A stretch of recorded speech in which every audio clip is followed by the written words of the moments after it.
signatory on the back, the deposit and the account it went into, it had nothing to do with the church. And in fact, it was at a branch very far away from the actual church. The church was in another state.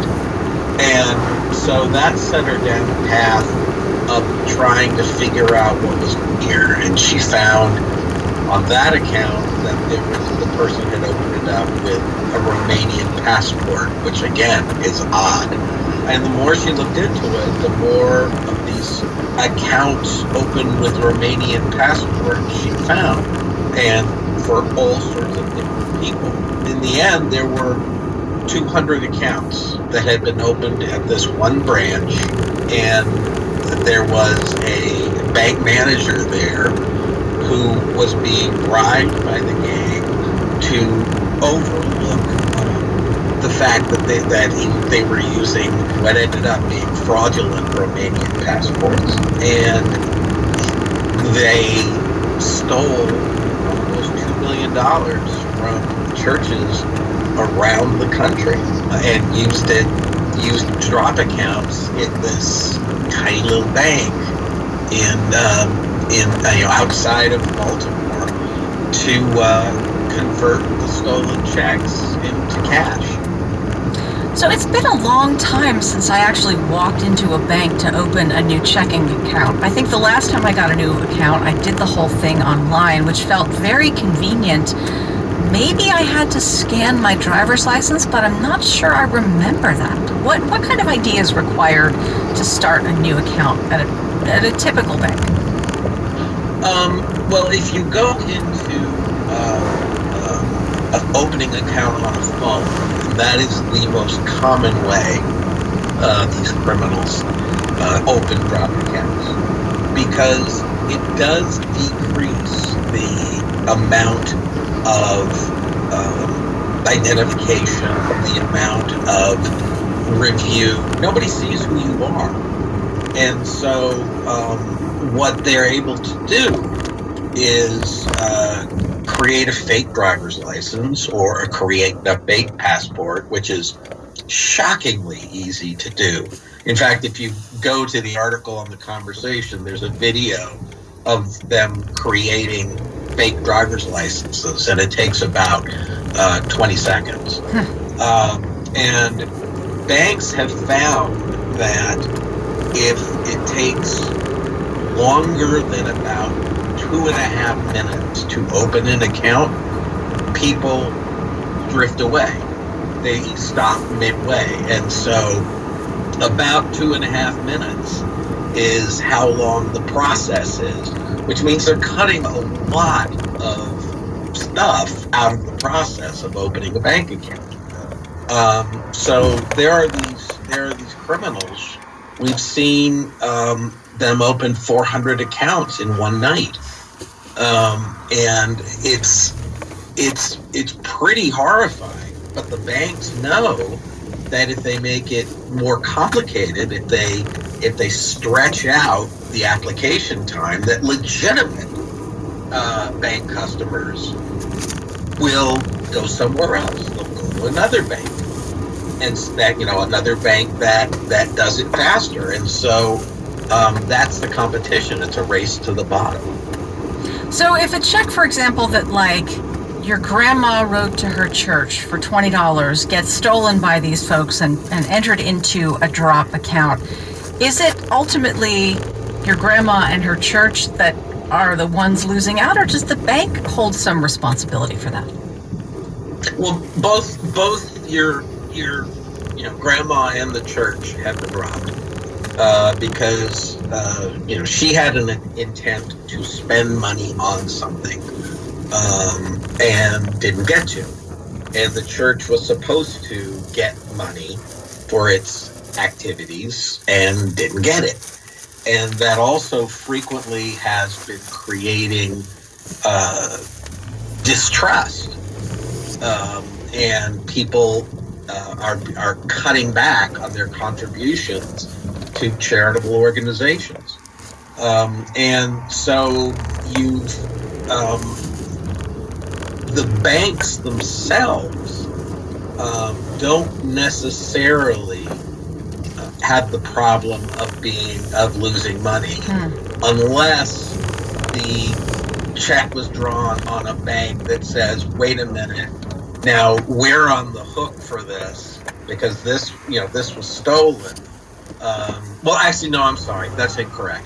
It's not the ones that are stolen, it's the ones that are falsified that the banks can lose money. And not as much as they make by having quick opening of the bank accounts. So we should talk about how criminals are getting their hands on checks meant for other people. I mean, in some cases, they may have illegally applied for and received government aid, but in a lot of other cases, they've just stolen mail. And this turns out to be a bigger and more organized operation than just like mailbox to mailbox down a residential street. Mail carriers are regularly being mugged.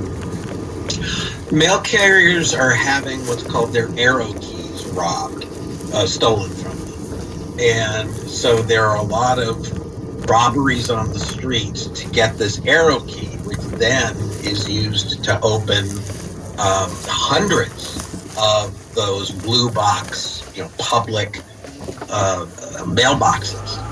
And criminals go and they open these mailboxes, or they go and they sell the arrow keys online on the dark web they have marketplaces where they sell everything from, in this area, they'll sell arrow keys, they'll sell letter carrier uniforms so that the people going and emptying all the mailboxes look appropriate.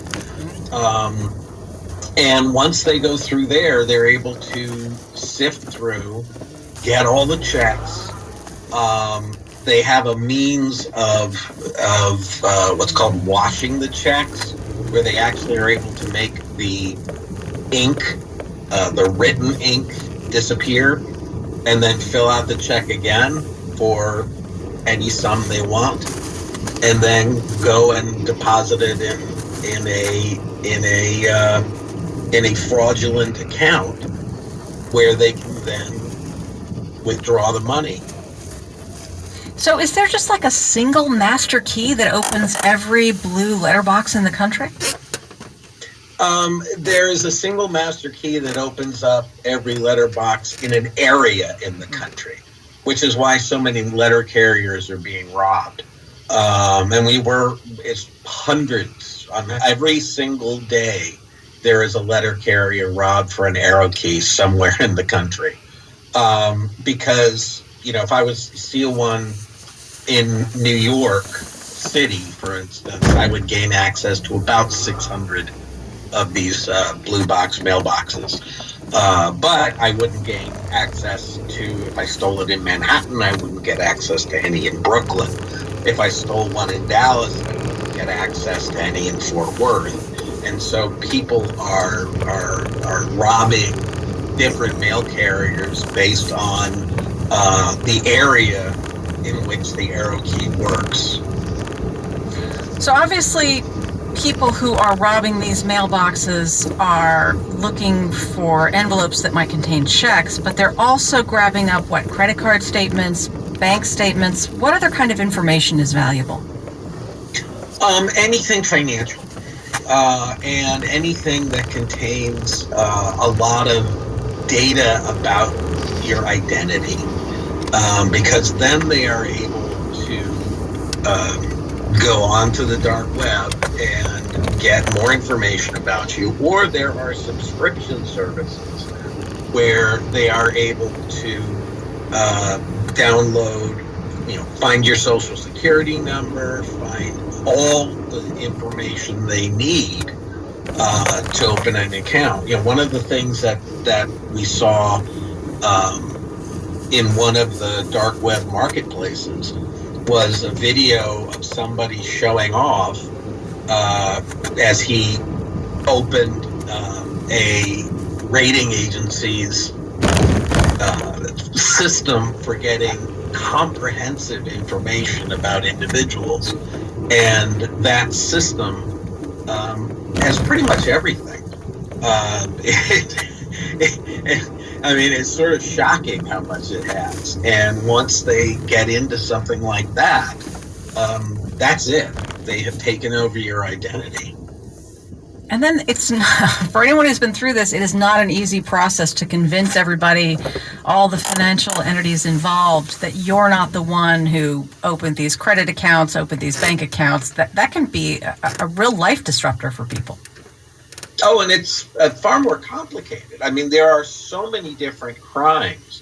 They are able to get your tax refunds, actually, to get tax refunds that are far more than you deserve, by stealing your IRS identity. They get your information sent to them. They fill out a tax filing, which is false in every way. And because these things aren't audited, they are claiming huge refunds in your name. They are making so much money that they buy small houses so that they can have access to their own personal mailbox and an address.